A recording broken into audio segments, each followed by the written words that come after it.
Welcome to the morning update. I'm Erin Ramsey. Tropical Cyclone Seroja has left widespread damage in Western Australia after crossing the coast at Kalbarri around 570 k's north of Perth. The storm system brought torrential rain and winds of up to 120 kilometres an hour. Richard Burgess lives in Kalbarri and says his home has extensive damage. The front windows were bulging in. We were trying to put towels in front to stop the water coming in. The next minute they blew out, then the roof went. Will Blackshaw from Emergency Services in Geraldton says their response has been limited. We are only able to look at life-threatening emergencies at the moment, but it's very difficult for any responders to do anything at the moment. It is just too dangerous for them to go outside. Prince Andrew has made his first public appearance in months to pay tribute to his late father. Prince Phillip died on Friday night, aged 99. Andrew says he'll always be remembered. The other way I would put it is that we've lost almost the grandfather of the nation. And I feel very sorry and supportive of my mother, who's feeling it, I think, probably more than everybody else. Prince Philip's funeral is on Saturday at Windsor Castle. It will be limited to just 30 people due to COVID restrictions, and there'll be no military parade. The federal government won't say when all Australians will be given their first dose of the COVID-19 vaccine.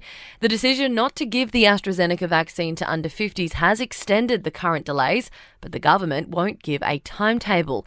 AMA President Dr. Omar Khurshid says it raises more concerns. As we go into next year, we're going to have to look at what does this mean for us going out of COVID? Does it mean we can open borders? Do we need to vaccinate our children? It comes as the disability sector is demanding answers on when some of the most vulnerable Australians will receive the vaccine. Those who live and work in disability accommodation were told they'd be given the jab in Phase 1A. And Britain is a step closer to getting back to normal, with shops, cafes, restaurants and pubs to reopen tonight after the second COVID-19 lockdown. The restrictions have seen the retail and hospitality sectors shut down for months.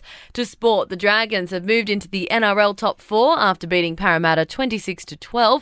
Meanwhile, the Cowboys survived a West Tigers comeback, winning 34-30. In AFL, Fremantle has beat Hawthorn 96-81.